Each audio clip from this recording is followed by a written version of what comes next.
Hey guys, welcome back to the Matt Greer Music Channel. I am your host, Matt. So on my last video, I basically did my 2-month review on the EP-133. Mostly I'm pretty favorable on this device, but there are some things that I think are kind of big ones that I would like to see change.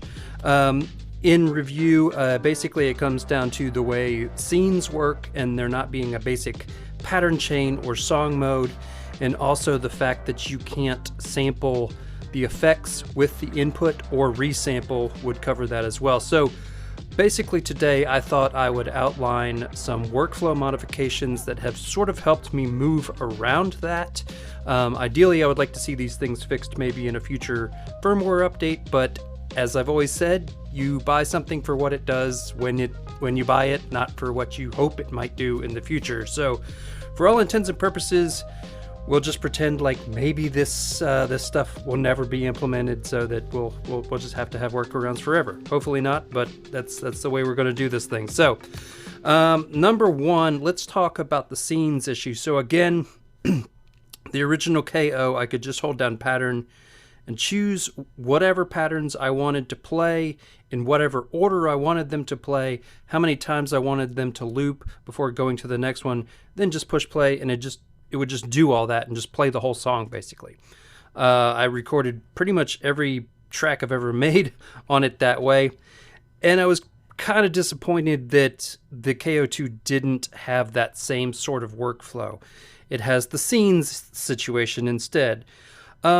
And they work fine, but I find, let's see, get back to the beginning there.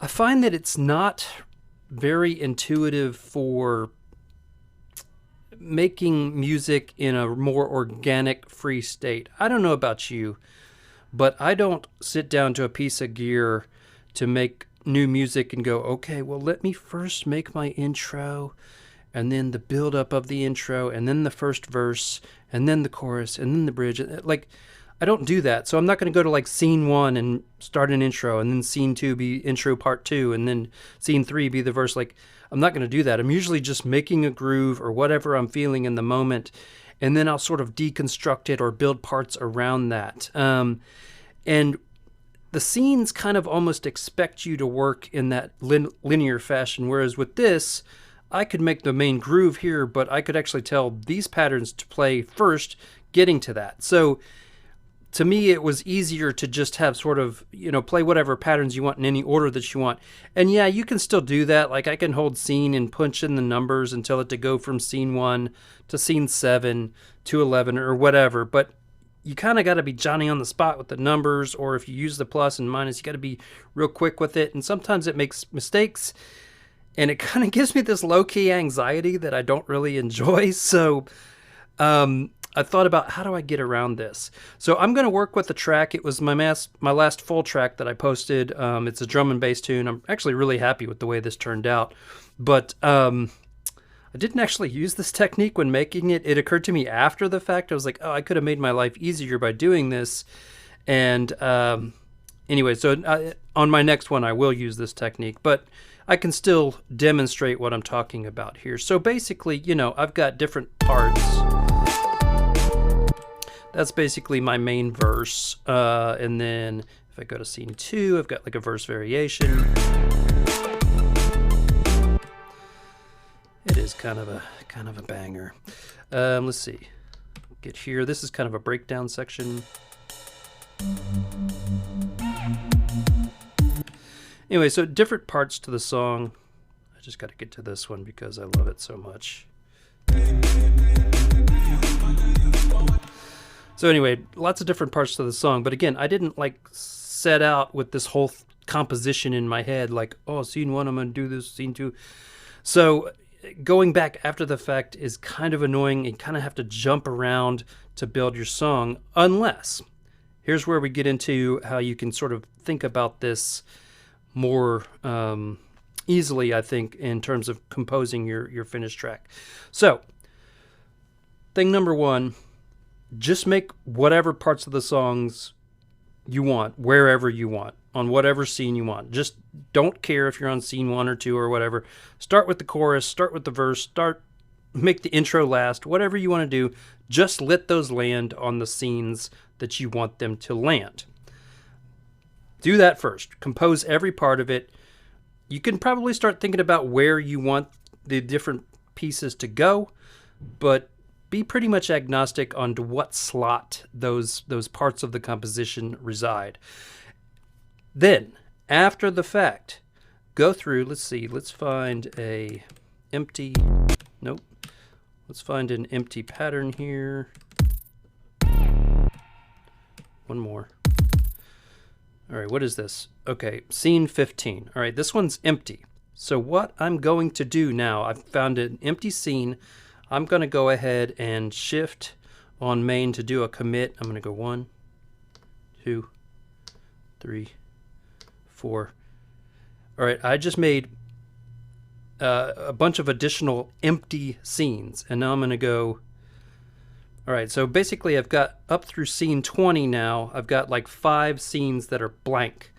I'm going to leave those that way because I want a big section of blankness between sort of my scratch scenes where I was figuring out my composition to now where I'm going to build the song. So let's say I'm going to just come up with these kind of arbitrarily, but let's say I want this to be my intro. No, that's not a good example. Let's go to the one, let's go to scene 5. See, I still get mixed up on where I am.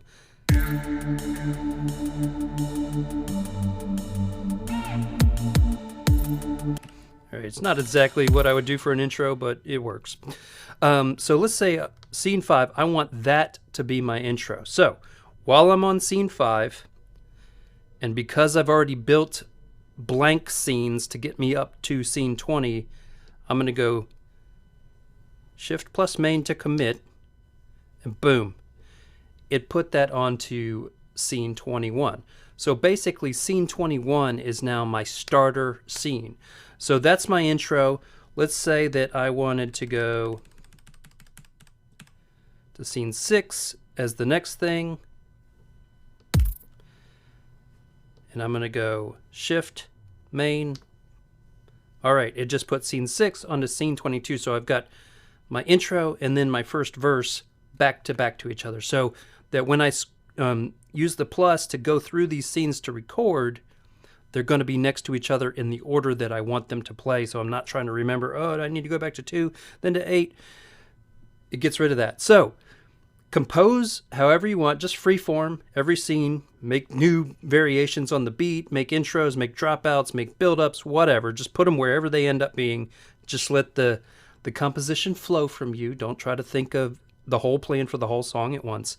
Do that after the fact and use, I mean, there's 99 scenes in here, which is way more than you should probably need for a song unless you're making orchestra-based epics or maybe whole sets. I don't know, that could be the case. But either way, 99 is way more than I need for a song.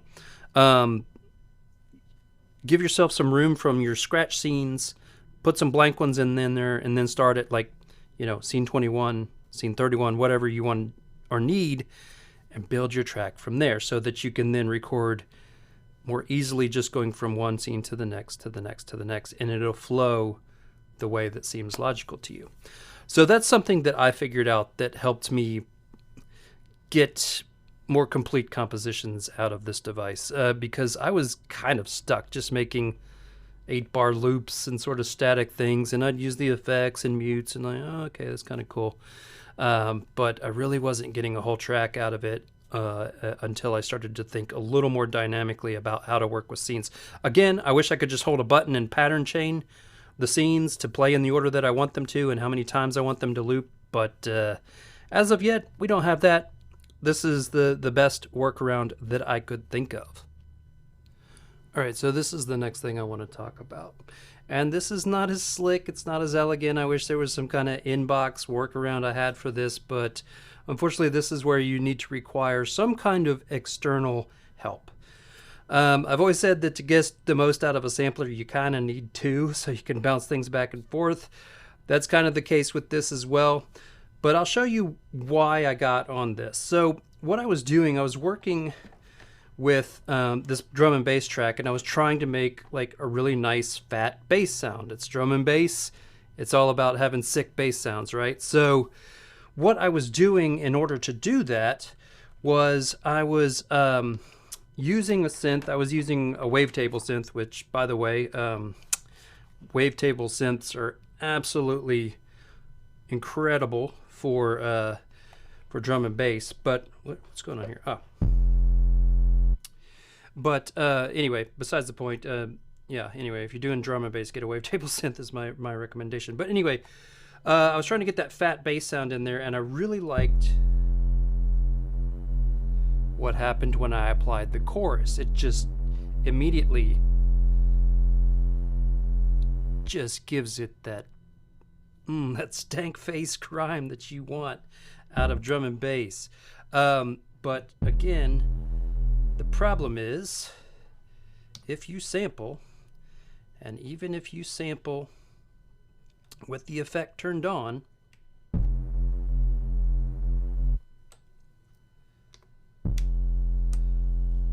you don't get it after the fact. So every time I'd try to get this nice bass in there and then use it in the track, it just became kind of dull and lifeless. And I'm like, that's not going to cut it, right? So what do? Well, I brought out my trusty, no, don't delete things. Brought out my trusty SP-404 here. That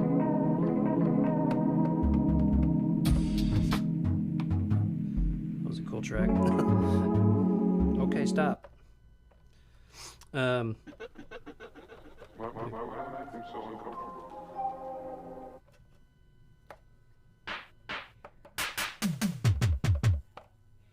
goofy stuff on here. Okay, there's a clear one. Anyway, so I'm like, all right, my solution then is I'm going to use the chorus on that, sample the synth into here so that the effect is part of the sample already, and then bring that into a stereo sample. So that's basically the workaround in a nutshell. Put the effect on the sound before you put it into the sampler, and you end up with a sound that you like. Obviously, that allows you to incorporate chorus and delays and distortions and all things that this can't do all at once. Which, while we're on that topic, I have to say, I was disappointed about that. Because when they announced this product, even though I didn't have it in my hands yet, I read the manual just because I was absolutely fascinated to know how the workflow would be. And there's a blurb in the manual that led me, I don't think intentionally, but it led me and a lot of other people I saw comment on this as well, to think that you would be able to choose a different effect for each group. I forget exactly how it words it. I'll find it on the screen and I'll put it here on the video so that we can look at that. But basically, yeah, I did find that pretty disappointing that you can only have one effect on your project. But anyway, necessity is the mother of invention, hence my SP-404. Oh, I'm missing my knob cap. I just recognized that. All right, so anyway, booyah. So let's put, we're going to put an effect here. What is chorus 3, I think? And we're going to tell it to remain on the external source.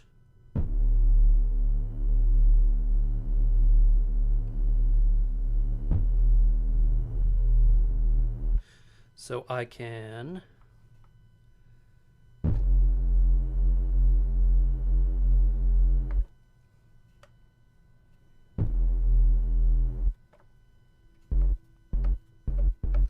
sample it into there. So then I can just easily bounce that sample into this one. I have the effect.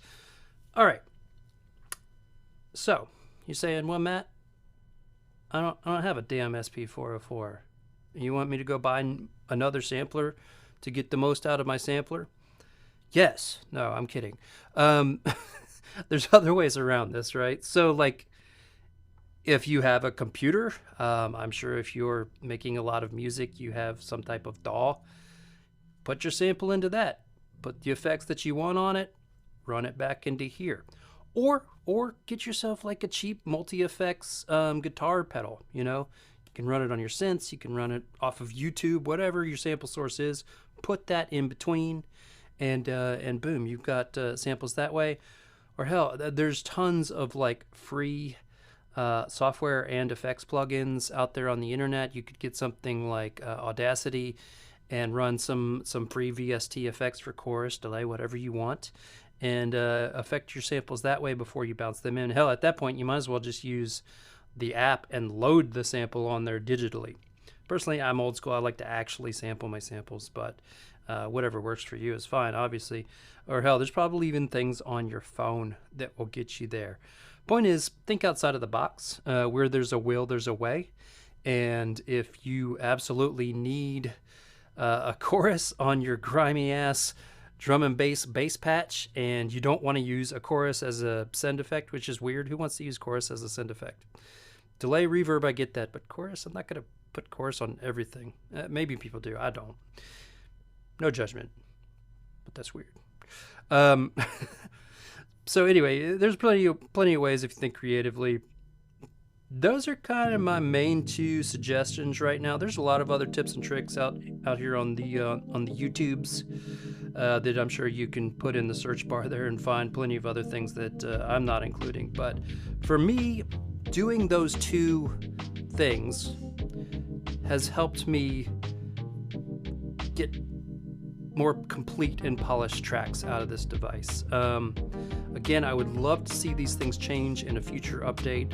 Teenage Engineering, if you're listening, please give us the ability to sample the effect on the input, or resampling would actually solve that and then some, because then you could just keep mangling your sounds until you just got it as filthy or as pretty as you wanted, and then not have to use those effects on the overall project and pretty much use reverb or delay as most people normally would. All right, that is pretty much it. If you want to hear this whole track, I would love for you to do that. It's on another YouTube video. I will link that one in the description, as well as my previous review. And as always, if you have questions about what I've demonstrated or suggestions for what you'd like to see in the future, doesn't have to be these guys. It could be other things in my studio, synthesis topics, sampler topics, drum machines, Electron, Moog, Korg, whatever. Please let me know and I'll try to address those. At least I'll answer. And if it's something that I feel like is good for a video, I'll do that too. All right, guys. Thank you for watching. I'll see ya. Bye.